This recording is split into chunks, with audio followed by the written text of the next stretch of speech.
Please be seated. கடவுளை திருமுன் நாம் நமது பிழைகளை உணர்வோம். Let us realize our sins.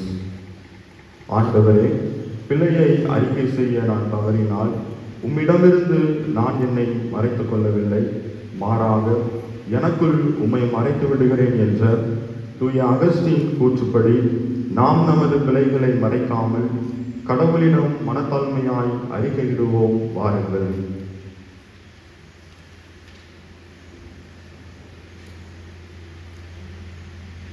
பெற்றவராம் கடவுளுக்கு முன்பாக நாம் நமது பிழைகளை இணைந்து அறிக்கை செய்வோம்.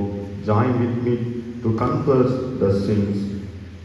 விலையேற பெற்ற உம் அருளினை பெற்றிருந்தும் நாம் வாழும் சமூகத்தில் அநீதியினால் வரும் துன்பத்தை சகித்துக் கொள்கிறேன் என்று கிறிஸ்துவின் சீடராக அதற்கு மறுமொழி கொடுக்காமல் கடவுளின் விலையேற பெற்ற அருளினை வீணாக்கின இழிநிலையை உணர்ந்து மனம் வருந்துகிறோம்.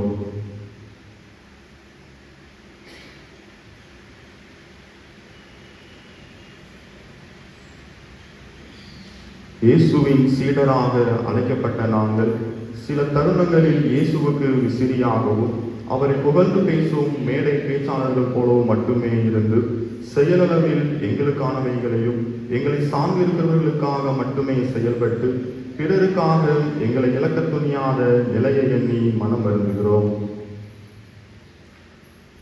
நாம் நமது தனிப்பட்ட பிழைகளை அறிக்கை செய்வோம்.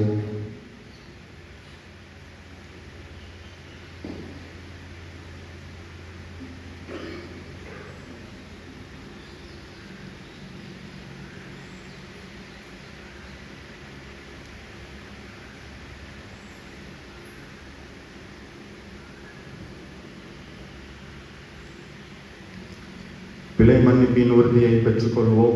Let us receive the divine absolution. மனம் கசந்து பிழைகளை உண்மையாய் உணர்ந்து கடவுள் திருமுன்னும் நம் பிழையின் பொருட்டு பாதிக்கப்பட்டோரின் திருமுன்னும் அறிக்கை செய்த நம் ஒவ்வொருவரின் குற்றங்களையும் கடவுள் முழுமையாக மன்னித்து நிறைவு வரை உறுதியாய் நிலைத்திருக்க அருள் புரிவாராக. ஆமென். இன்றைய நாளுக்குரிய திருமறை பாடங்களை படிக்க கேட்போம். Let us hear the scripture readings. I welcome Miss Paini to come forward.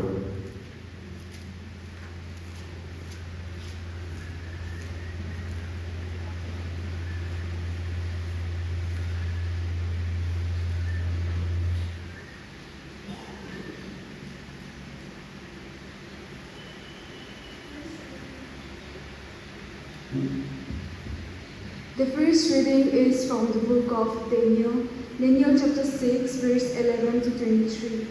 Daniel chapter 6, verse 11 to 23. The spiriters came and found Daniel praying and seeking mercy before his God. Then they approached the king and said concerning the interdict, O king, did you not sign an interdict that anyone who prays to anyone, divine or human, within 30 days except to you, O king, shall be thrown into a den of lions? The king answered, the thing stands fast according to the law of the Medes and Persians, which cannot be revoked. Then they responded to the king, Daniel, one of the exiles from Judah, pays no attention to you, O king, or the interdict you have signed, but he is saying his prayers 3 times a day. When the king heard the charge, he was very much distressed. He was determined to save Daniel, and until the sun went down, he made every effort to rescue him. Then the conspirators came to the king and said to him, know, O king, that it is a law of the Medes and Persians that no interdict or ordinance that the king established can be changed. Then the king gave the command, and Daniel was brought in and thrown into the den of lions. The king said to Daniel, may your God, whom you faithfully serve, deliver you. A stone was brought and laid on the mouth of the den, and the king sealed it with his own signet and with the signet of his lords, so that nothing might be changed concerning Daniel. Then the king went to his palace and spent the night fasting. No food was brought to him, and slid fled from him. Then at break of day, the king got up and hurried to the den of lions. When he came near the den where Daniel was, he cried out anxiously to Daniel, "O Daniel, servant of the living God, has your God whom you faithfully serve been able to deliver you from the lions?" Daniel then said to the king, "O king, live forever.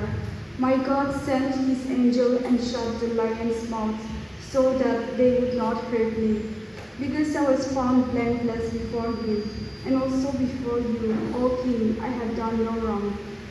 Then the king was exceedingly glad and commanded that Daniel be taken up out of the den.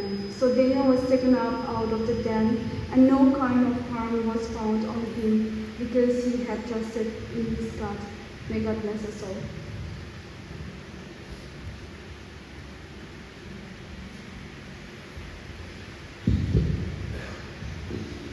படிக்கும்படியாக கொடுக்கப்பட்ட 2ஆம் திருமறை பகுதி கொரிந்தியருக்கு எழுதிய 2ஆம் திருமுகம் பிரிவு 6 திருமொழிகள் 1 முதல் 10 வரை. கொரிந்தியருக்கு எழுதிய 2ஆம் திருமுகம் பிரிவு 6 திருமொழிகள் 1 முதல் 10 வரை. நீங்கள் கடவுளிடமிருந்து பெற்றுக்கொண்ட அருளை வீணாக்க வேண்டாம் என அவரோடு நீதி உழைக்கும் நாங்கள் கேட்டுக்கொள்கிறோம். தகுந்த வேளையில் நான் உமக்கு பதிலளிப்பேன், விடுதலை நாளில் உமக்கு துணையாயிருந்தேன் என கடவுள் கூறுகிறார். இதுவே தகுந்த காலம், இன்றே மீட்பு நாள். எவரையும் குறை கூறா வண்ணம் எங்கள் திருப்பணியை ஆற்ற விரும்புகிறோம். எனவே நாங்கள் எவரும் இடையூறாக இருப்பதில்லை. மாறாக அனைத்து சூழ்நிலைகளிலும் நாங்கள் கடவுளின் பணியாளர்கள் என்பதை எங்கள் நடத்தையால் காட்டுகிறோம். வேதனை, இடர், நெருக்கடி ஆகியவற்றை மிகுந்த மன உறுதியோடு தாங்கி வருகிறோம். நாங்கள் அடிக்கப்பட்டோம், சிறையில் அடைக்கப்பட்டோம், குழப்பங்களை சிக்கினோம், பாடுபட்டு உழைத்தோம், கண்விழித்திருந்தோம், பட்டினி கிடந்தோம். தூய்மை, அறிவு, பொறுமை, நன்மை, தூயாவின் கொடைகள், வெளிவேடமற்ற அன்பு ஆகியவற்றை கொண்டிருக்கிறோம். உண்மையை பேசி வருகிறோம். கடவுளின் வல்லமையை பெற்றிருக்கிறோம். நேர்மையே எங்கள் படைகளும், அதை வலக்கையிலும் இடக்கையிலும் நாங்கள் தாங்கியுள்ளோம். போற்றுவர் போற்றலும், தூற்றுவர் தூற்றலும் எங்களுக்கு ஒரு பொருட்டல்ல. புகழ்வார் புகழும், இகழ்வார் இகழும் எங்களை பாதிப்பதில்லை. ஏமாற்றுவோர் என அவர்களுக்கு தோன்றினாலும் நாங்கள் உண்மையான பணியாளர்கள். அறிமுகமில்லாதோர் என தோன்றினாலும் எல்லாரும் எங்களை அறிவர். செத்து கொண்டிருப்பவர் என தோன்றினாலும் நாங்கள் வாழ்ந்து கொண்டிருக்கிறோம். கொடுமையாக தண்டிக்கப்பட்டோர் என தோன்றினாலும் நாங்கள் கொல்லப்படவில்லை. துயருற்றோர் என தோன்றினாலும் நாங்கள் எப்பொழுதும் மகிழ்ச்சியாக இருக்கிறோம். ஏழையர் என தோன்றினாலும் நாங்கள் பலரை செல்வராக்குகிறோம். எதுவும் இல்லாதோர் என தோன்றினாலும் நாங்கள் எல்லாவற்றையும் பெற்றிருக்கிறோம் என்பதை படிக்கும்படியாக கொடுக்கப்பட்ட திருமறை பகுதி படித்தாயிற்று. கடவுளுக்கே மாற்றி உரித்தாகுது. படிக்கும்படியாக தெரிந்து கொள்ளப்பட்ட நற்செய்தி பாடம் நம் அனைவரும் எழுதி நிற்போம். படிக்கும்படியாக தெரிந்து கொள்ளப்பட்ட நற்செய்தி பாடம் தூய மார்க்கு பிரிவு 10 திருமொழிகள் 35 முதல் 45 வரை. தூய மார்க்கு பிரிவு 10 திருமொழிகள் 35 முதல் 45 முடிய. செபுதேயுவின் மக்களது வேண்டுகோள். செபுதேயுவின் மக்கள் யாக்கோபும் யோவானும் அவரை அணுகி சென்று அவரிடம், "போதகரே, நாங்கள் கேட்பதை நீர் எங்களுக்கு செய்ய வேண்டும் என விரும்புகிறோம்" என்றார்கள். அவர் அவர்களிடம், "நான் என்ன செய்ய வேண்டும் என்று நீங்கள் விரும்புகிறீர்கள்?" என்று கேட்டார். அவர்கள் அவரை நோக்கி, "நீர் அரியணையில் இருக்கும்போது எங்களுள் ஒருவர் உமது வலதுபுறமும் இன்னொருவர் உமது இடதுபுறமும் அமர்ந்து கொள்ள எங்களுக்கு அருளும்" என்று வேண்டினர். இயேசுவோ அவர்களிடம், "நீங்கள் என்ன கேட்கிறீர்கள் என உங்களுக்கு தெரியவில்லை. நான் குடிக்கும் துன்பக் கிண்ணத்தில் உங்களால் குடிக்க இயலுமா? நான் பெரும் திருமுழுக்கை உங்களால் பெற இயலுமா என்று கேட்டார். அவர்கள் அவரிடம் இயலும் என்று சொல்ல, இயேசு அவர்களை நோக்கி, "நான் குடிக்கும் கிண்ணத்தில் நீங்கள் குடிப்பீர்கள், நான் பெரும் திருமுழுக்கை நீங்கள் பெறுவீர்கள்.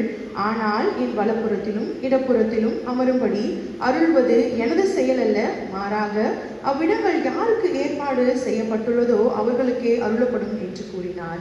இதை கேட்டுக்கொண்டிருந்த 10 பேரும் யாக்கோப்பு மீதும் யோவான் மீதும் கோபம் கொள்ள தொடங்கினர். இயேசு அவர்களை வரவழைத்து அவர்களிடம், "பிற இனத்தவரிடையே தலைவர்கள் என கருதப்படுகிறவர்கள் மக்களை அடக்கி ஆள்கிறார்கள். அவர்களுள் பெரியவர்கள் அவர்கள் மீது தங்கள் அதிகாரத்தை காட்டுகிறார்கள். ஆனால் உங்களிடையே அப்படி இருக்கக்கூடாது. உங்களுள் பெரியவராக இருக்க விரும்புகிறவர் உங்கள் தொண்டராய் இருக்கட்டும். உங்களுள் முதன்மையானவராக பணியாளராக இருக்க விரும்புகிறவர் அனைவரும் பணியாளராக இருக்கட்டும். ஏனெனில் மானிட மகன் தொண்டு ஏற்பதற்கல்ல, மாறாக தொண்டு ஆற்றுவதற்கும் பலருடைய மீட்புக்கு ஈடாக தம் உயிரை கொடுப்பதற்கும் வந்தார் என கூறினார். பாட முடிந்தது. கிறிஸ்துவே உமக்கு மாட்சி உரித்தாகுக. ஆமென். Please be seated. அருளுரை கடந்து செல்லும் முன் சிறப்பு நிகழ்வு ஒன்றை காணலாம். Now a special event will be presented.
மணிவாய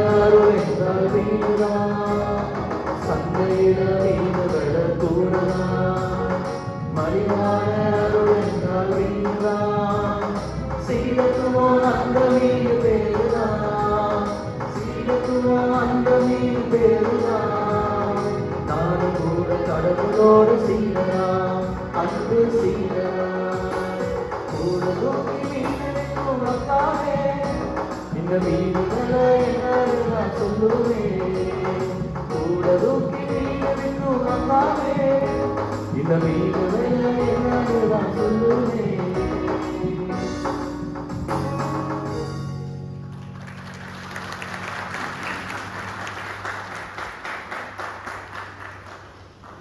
இவர் பாட்டுனே இவர் உண்டு இவர் வேலை உண்டு நம்பிக்கையா இருந்தா ஜம்மன் இருக்கலாம்.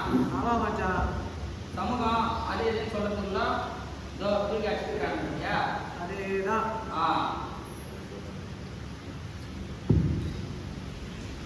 பேராசிரியர்கள், மாணாக்கர்கள் உங்கள் யாவரையும் மீண்டுமாக வாழ்த்தி வரவேற்கிறேன். இந்த வாய்ப்பை கொடுத்த கல்லூரி பேராசிரியர்கள் அனைவருக்கும் என் நன்றியை தெரிவித்துக் கொள்கிறேன். வேண்டிக் கொள்வோம். எங்கள் கற்பாரையும் மீட்பும் ஆகிய ஆண்டவரே, எங்கள் வாயின் சொற்கள் உமக்கு ஏற்றவையாய் இருக்கட்டும், எங்கள் உள்ளத்தின் எண்ணங்கள் உமக்கு உகந்தவையாய் இருக்கட்டும். ஆமென். சீடத்துவத்திற்கான விலை என்ற தலைப்பின் கீழ் திருமறை பகுதிகளில் வழியாக அருளுரைக்கு நேராக கடந்து செல்வோம். எவர் ஒருவர் ஆசிரியரின் போதனைகளில் கருத்துக்களில் பங்கு கொள்கிறாரோ அவரே சீடராக அழைக்கப்படுகிறார். சீடர் என்பவர் கற்றுக்கொண்டே இருப்பவர், கட்டுப்பாடுகளுக்கு உட்பட்டவர். திருமறை எல்லா ஞானத்திற்கும் ஊற்றாக இறைவார்த்தையை கொண்டிருப்பதால் ஒரு மனிதர் குருவுக்கு சீடராக இராமல் இறைவனுக்கு சீடராக இருப்பதே சீடத்துவத்தின் உன்னத நோக்கமாகும். நற்செய்தி பகுதிகளில் சீடர் என்ற சொல்லுக்கு கிரேக்க பதத்தில் மத்தேட்டேஸ் என்ற சொல்லாட்சி பயன்படுத்தப்படுகிறது. அதற்கு மாணாக்கர், கற்றுக்கொள்பவர் என்று பொருள்படுகிறது. பழைய ஏற்பாட்டில் முற்றிலுமாக சீடர் என்ற சொல்லாட்சி காணப்படவில்லை. ஆனால் இறைவாக்கினர் ஞானிகள் தங்களது சீடர்களை புதல்வர்கள் என்று அழைத்தனர். எபிரேய திருமறையில் குரு சீடர் மரபை அடிப்படையாக கொண்டு இல்லாமல் இறைவார்த்தையை மட்டுமே அடிப்படையாக கொண்டிருந்தது. சீடத்துவத்திற்கு சமய சடங்குகளை தாண்டி சமய சடங்குகள் கூறும் விழுமியங்களே சீடத்துவத்தின் அடித்தளமாக இருக்கிறது. இயேசுவின் சீடர்களை குறித்து நாம் பார்க்கும்போது புதிய ஏற்பாடானது சீடர் என்ற பெயரை இயேசுவை தங்கள் தலைவராக கொண்டவர்களுக்கு மட்டுமே குறிப்பிடுகிறது. இயேசுவின் சீடராய் இருப்பதற்கு அறிவுத்திறனோ ஒழுக்க தகுதிகளோ முதன்மையானது அல்ல. இயேசுவிடம் இருந்தும் அவரின் தந்தை வழியாய் வந்த சீடத்துவத்திற்கான அழைப்பே சீடத்துவத்திற்கு முதன்மையானதாக இருக்கிறது.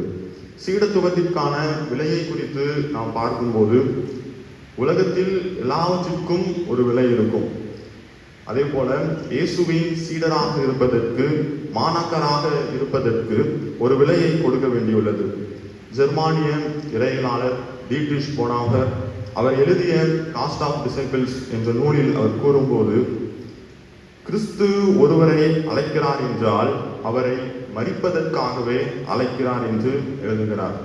இயேசு சீடராக அழைக்கப்பட்டு தன்னை இழந்து முழுவதுமாக வெறுமையாக்கி குற்றமற்றவராக, கடவுளின் அழைப்பில் உறுதி கொண்டவராக, துன்பங்களை சகிப்பவராக, சாவை ஏற்கும் அளவுக்கு, அதுவும் சிலுவை மரணத்தையே ஏற்கும் அளவுக்கு கீழ்ப்படிந்து தம்மையே தாழ்த்தி கொண்டார்.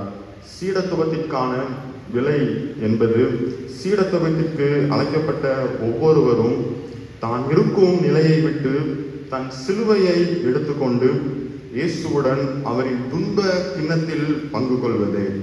நாம் எந்த பாதையை தெரிந்து கொள்ள வேண்டும் என்பதை கிறிஸ்து ஒருவரே தீர்மானிக்கிறார். அதன் வெகுமதி துன்பத்தை அனுபவிப்பது. கொடுக்கப்பட்டுள்ள திருமறை பகுதிகளிலிருந்து சீடத்துவத்தின் விலை என்ன என்பதை மிக தெளிவாக பார்க்கலாம். முதலாவதாக, சீடத்துவத்தின் விலையாக குற்றமற்ற வாழ்க்கையும் உறுதிப்பாடும் என்ற தலைப்பின் கீழ் தானியேல் 6ஆம் பிரிவு 11ஆம் திருமொழி முதல் 23ஆம் திருமொழி வரை உள்ள பகுதியை பார்க்கலாம். சீடத்துவத்தின் விலையாக குற்றமற்ற வாழ்க்கையும் உறுதிப்பாடும். இந்த அரசவை சூழலில் தரியு அரசர் தன் அரசின் முழு பொறுப்பையும் தானியேலுக்கு கொடுக்க இருக்கிறார். மறுபக்கம் தானியேலை குற்றம் சாற்ற அவர் உடன் பணி செய்யும் மேற்பார்வையாளர்கள் சதித்தீட்டம் செய்யும் சூழ்நிலை இந்த பகுதியிலே காணப்படுகிறது. 11ஆம் திருமொழியில் 15ஆம் திருமொழி வரை தானியேலின் மரணத்தை திட்டமிடும் நிகழ்வு காணப்படுகிறது. 16ஆம் திருமொழி முதல் 18ஆம் திருமொழி வரை அரசர் தானியேலை விடுவிக்க உறுதி பூண்டவராக காணப்படுகிறார். 19ஆம் திருமொழி முதல் 23ஆம் திருமொழி வரை உறுதியோடு காத்திருந்த தானியேலின் விடுதலையை நேரில் கண்டு அரசர் சான்றளிக்கிறவராக இருக்கிறார்.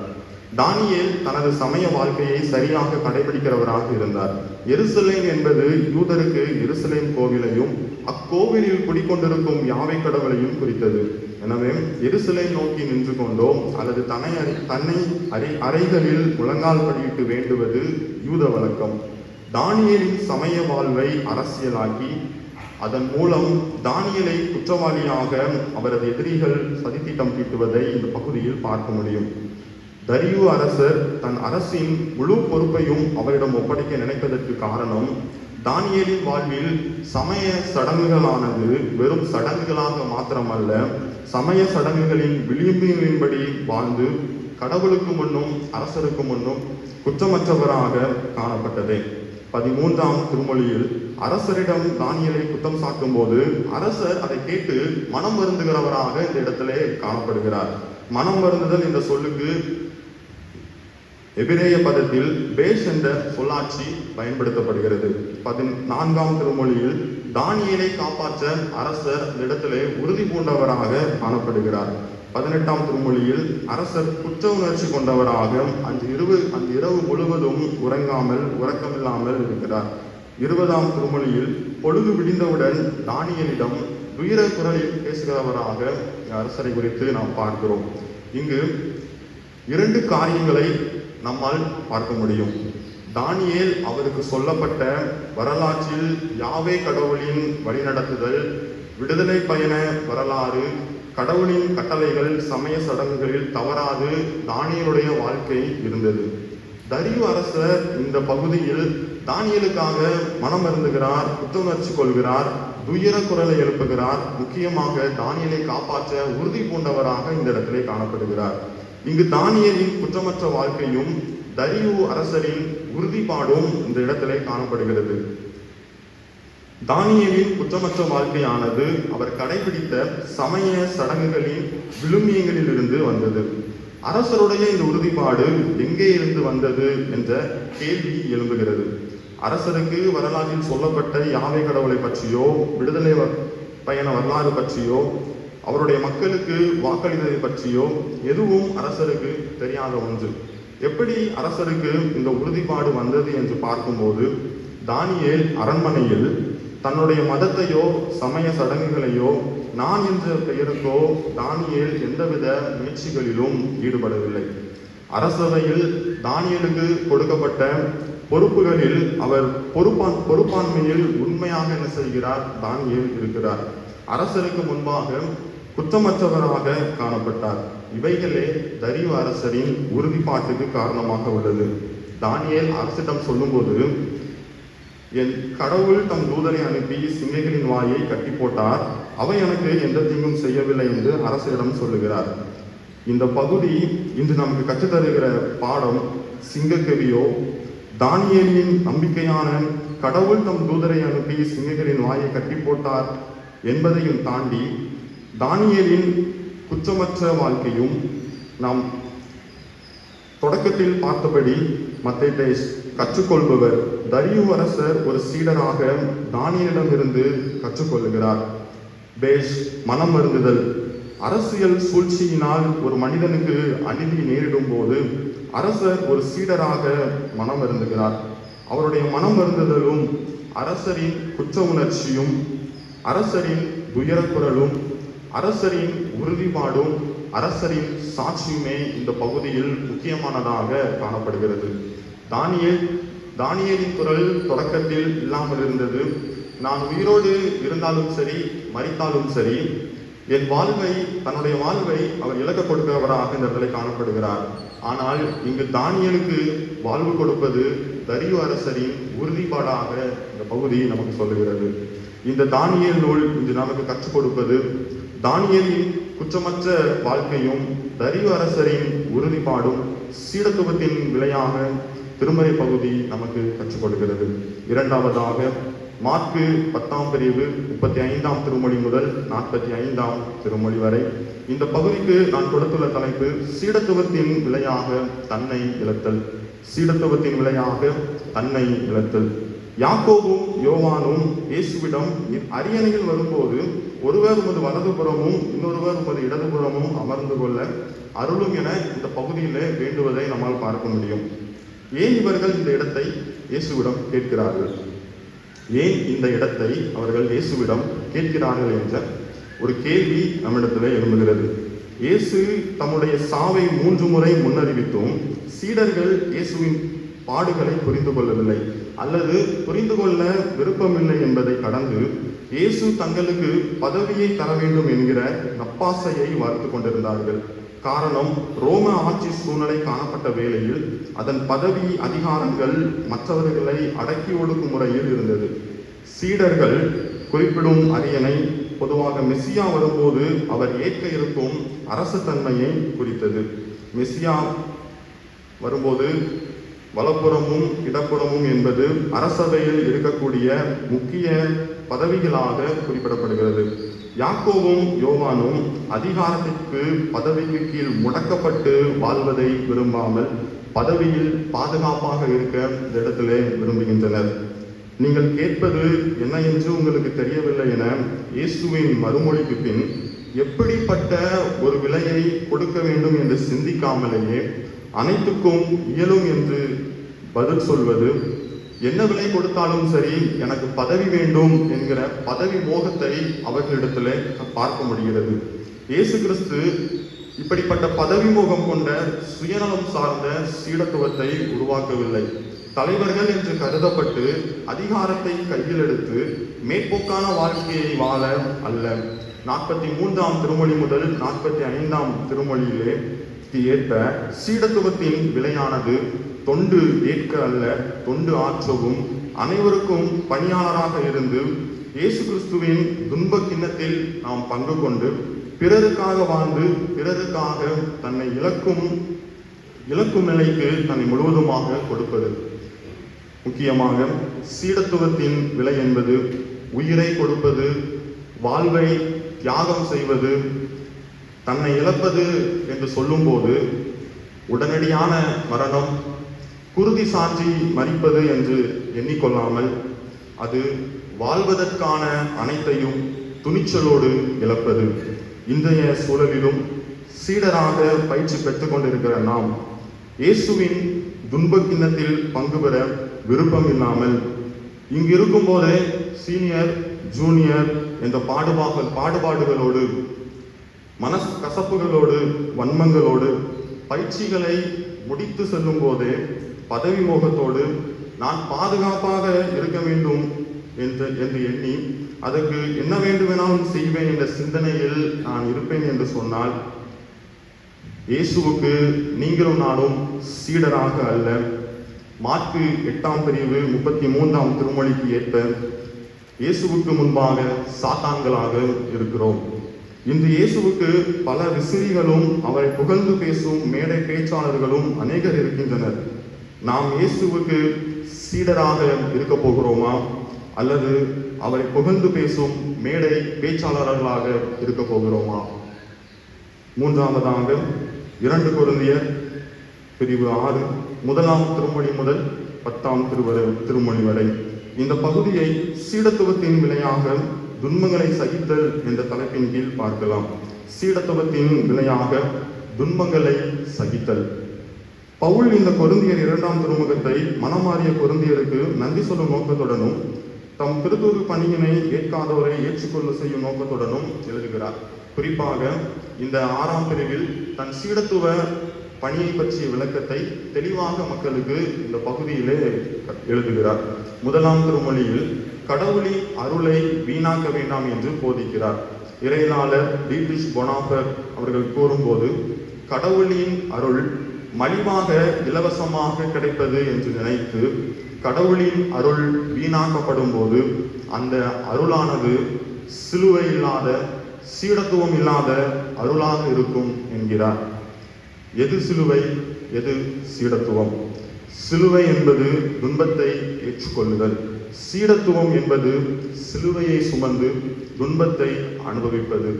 இந்த பகுதியில் துன்பங்களை எவ்வாறு நாம் ஏற்றுக்கொள்வது என்று நாம் பார்க்கும்போது, முதலாவது பொறுத்து கொள்ளுதல். 4ஆம் திருமொழியில் வேதனை, இடர், நெருக்கடி இவைகளை பொறுத்து கொள்ளுங்கள் என்கிறார். 2வது சகித்துக் கொள்ளுங்கள். திருமொழி 5இல் சிறை அனுபவம், குழப்பங்கள், பாடுகள், பட்டினி போன்ற இவைகளை சகித்துக் கொள்ளுங்கள் என்கிறார்.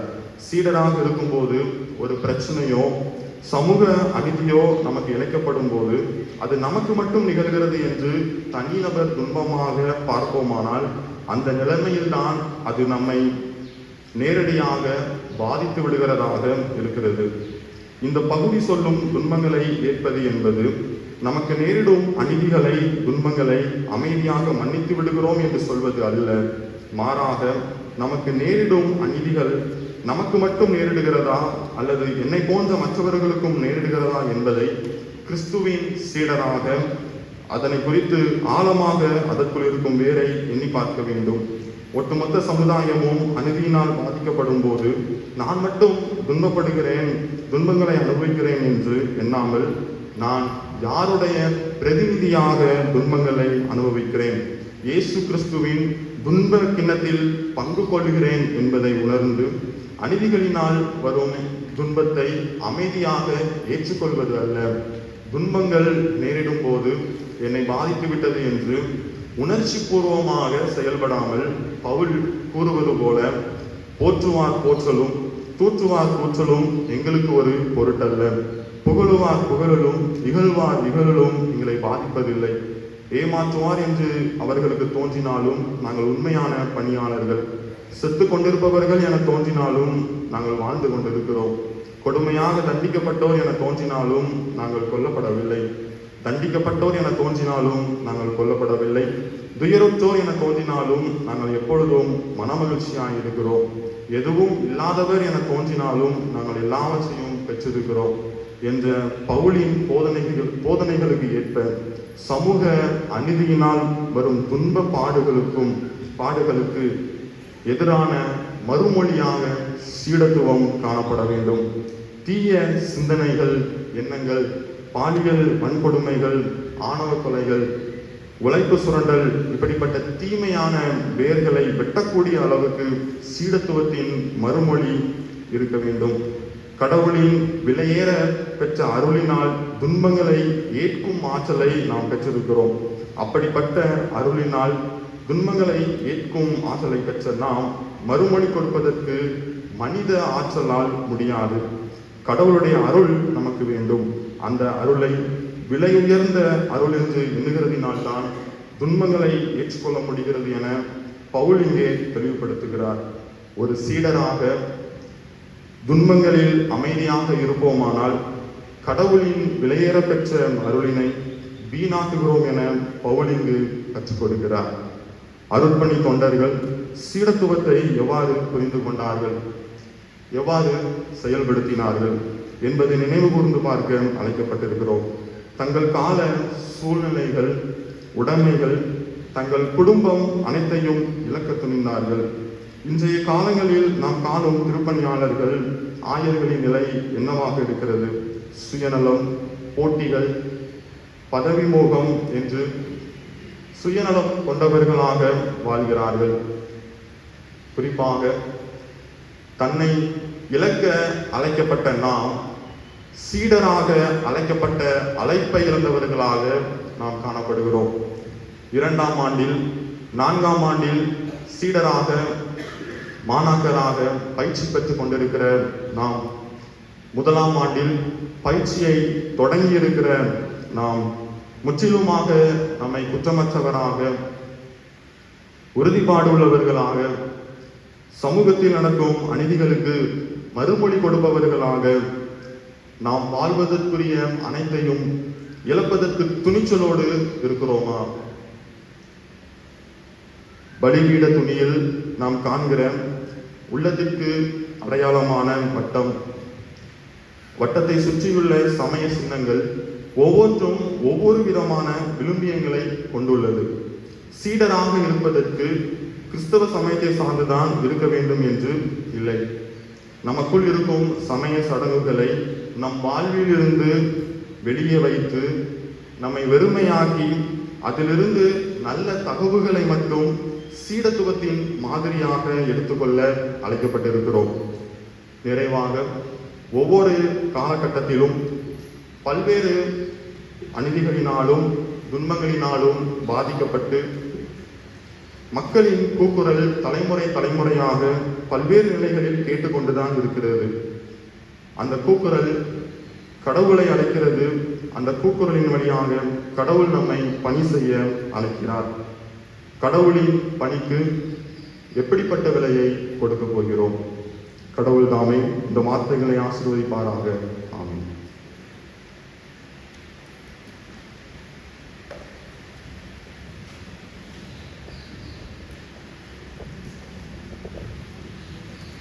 அருளுரையை கேட்ட நாம் அதில் பற்றுறுதி கொண்டவர்கள் மட்டும் எழுந்து நின்று நமது பற்றுறுதி அறிக்கையை திருத்தூதர் பற்றுறுதி அறிக்கை வழியாக ஏறெடுப்போம்.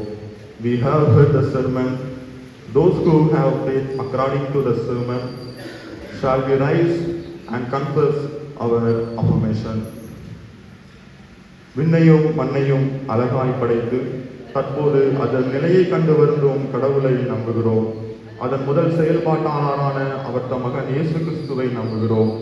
இவர் அனைத்தையும் கண்டித்து உணர்த்தும் தூய ஆவியாலே கன்னிமரியாளிடத்தில் பிறந்தார். அவருக்கு இருந்த சமூக அக்கறையின் காரணமாகவும் அதனால் துணிந்து பல செயல்பாடுகள் செய்ததின் காரணமாகவும் பொந்தியு பிலாத்துவின் காலத்தில் பாடுபட்டு சிலுவையில் அறையப்பெற்று இறந்து அடக்கம் செய்யப்பட்டு பாதாளம் இறங்கினார். தன்னலும் தொடர்ந்து உழைப்பவர்களுக்கு என்றுமே இறப்பு இல்லை என்பதை காட்ட சமூகத்தை மறந்த மரித்தோரிடத்திலிருந்து எழுந்தருளினார். மண்ணகத்தில் மக்கள் மனதிலும் விண்ணகத்தில் தந்தையின் வலப்பக்கத்திலும் வீற்றிருக்கிறார். அங்கிருந்து பிறர்களும் நாடுபவரையும் தன்னலம் நாடுபவரையும் நடுத்தீர்க்க வருவார். துணிச்சல் தரும் தூய ஆவியாரை நம்புகிறோம். நம்மால் உருவாக்க இருக்கும் பொதுவான தூயாவையும் பாகுபாடின்றி உருவாகும் கூட்டுறவும் இதனால் ஏற்படும் பிழை மன்னிப்பும் உடல் உயிருச்செழுதலும் நிலைவாழ்வும் உண்டென்று நம்புகிறோம். ஆமென். Please be seated. Let us give thanks. நன்றி செலுத்துவோம்.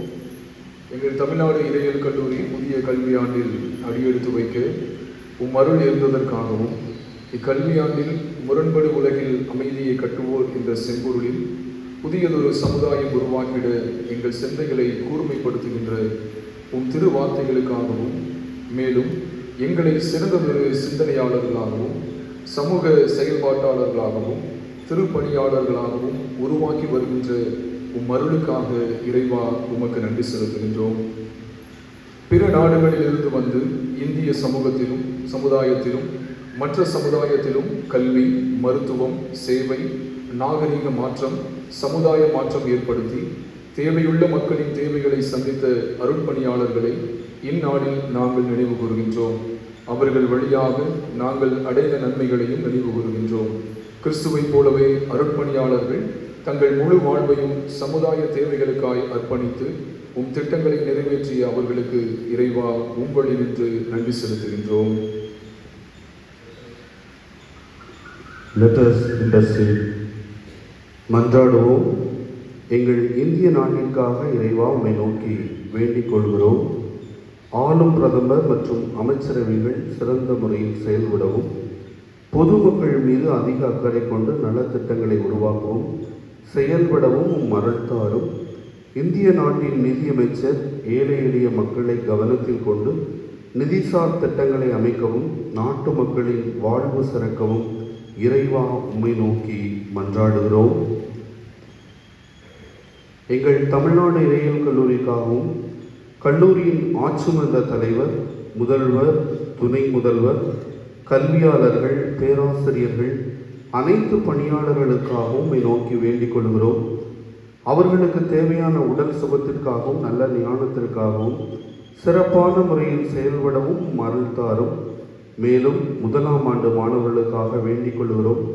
கல்லூரியின் சூழல், கல்லூரியின் நடைமுறை திட்டங்கள், பாடத்திட்டங்கள் அனைத்தையும் புரிந்து கொள்ளவும் திருமறையை புதிய கண்ணோட்டத்தில் அணுகவும் அருள் வேண்டி மன்றாடுகிறோம்.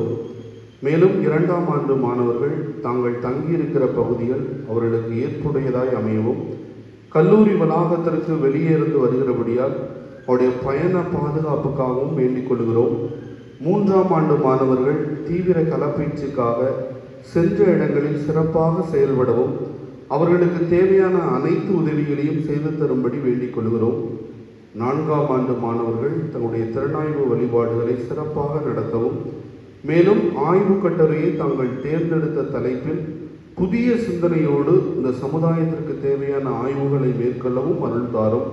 இவை அனைத்தையும் மகன் இயேசுவின் திருப்பெயரில் வேண்டிக் கொள்கிறோம். ஆமென். நன்றியையும் மன்றாட்டையும் ஒன்று திரட்டி ஆண்டவர் இயேசு கிறிஸ்து கற்றுக் கொடுத்த இறைவேண்டலை அனைவரும் சேர்ந்து ஏறெடுப்போம். Let us conclude our thanksgiving and intercession by saying the Lord's Prayer. விண்ணுலகில் இருக்கிற எங்கள் தாயும் தந்தையுமாகிய கடவுளே, உமது பெயர் தூயதென போற்றப் பெறுக. உமது ஆட்சி வருக. உமது திருவுளம் விண்ணுலகில் நிறைவேறுவது போல் மண்ணுலகிலும் நிறைவேறுக. இன்று தேவையான உணவை எங்களுக்கு தாரும். எங்களுக்கு எதிராக குற்றம் செய்தோரை நாங்கள் மன்னித்துள்ளது போல எங்கள் குற்றங்களை மன்னியும். எங்களை சோதனைக்கு உட்படுத்தாதேயும், தீயோடிடமிருந்து எங்களை விடுவியும். ஆட்சியும் வல்லமையும் மாட்சியும் என்றென்றும் உமக்கே. ஆமென். சீடர்களாய் அழைக்கப்பட்ட நாம் சீடத்துவத்தின் விலையாக எப்படிப்பட்ட விலையை கொடுக்கப் போகிறோம் என்பதை உங்கள் கரங்களில் கொடுக்கப்பட்டுள்ள சிறிய தாளில் குறிப்பிட்டு திருமறையில் வைத்து அதில் அனுதினமும் நிலைத்திருக்க நம்மை நாம் கடவுளிடம் ஒப்படைப்போம். Take some time to recollect what we heard.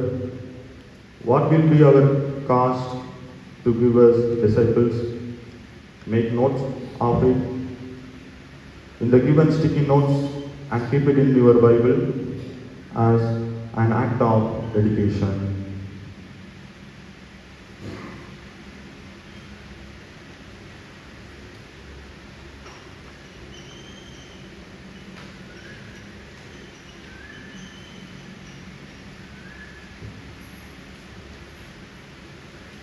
அனைவரும் எழுந்து நின்று இறைவாழ்த்தை பெற்றுக்கொள்வோம். Let us stand up and receive the benediction. ஆண்டவர் உங்களோடு இருப்பாராக.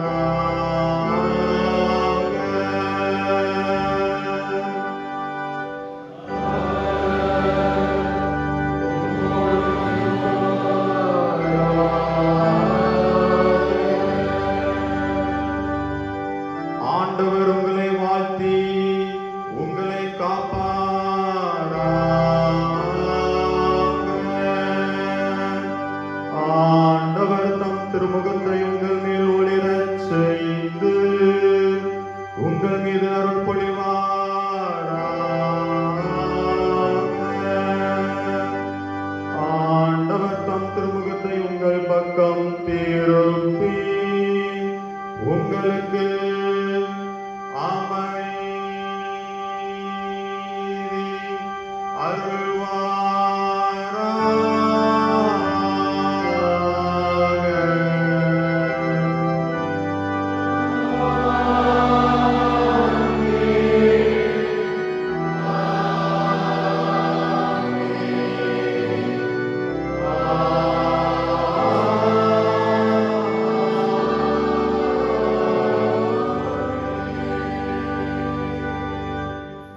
நிறைவு பாடலாக புத்துயிர் பாடலின் 267 பிறர் வாழ வேண்டுமெனில் நான் சாக வேண்டும் என்ற பாடலை அனைவரும் பாடுவோம்.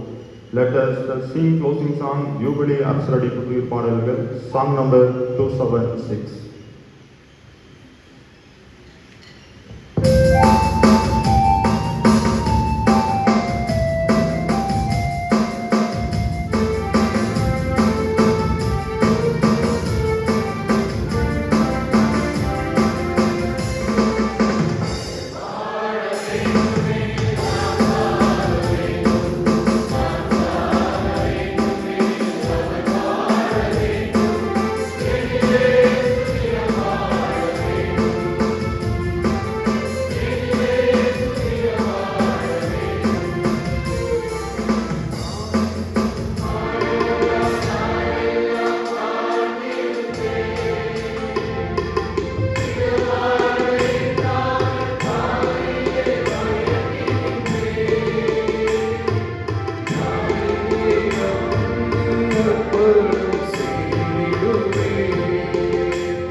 இந்த வழிபாட்டில் கலந்து கொண்ட உங்கள் யாவருக்கும் என் நன்றியை தெரிவித்துக் கொள்கிறேன். Thank you for participating in worship. Have a blessed day. இன்றைய நாள் உங்கள் அனைவருக்கும் இனிய நாளாக இருக்க என்னுடைய வாழ்த்துக்கள்.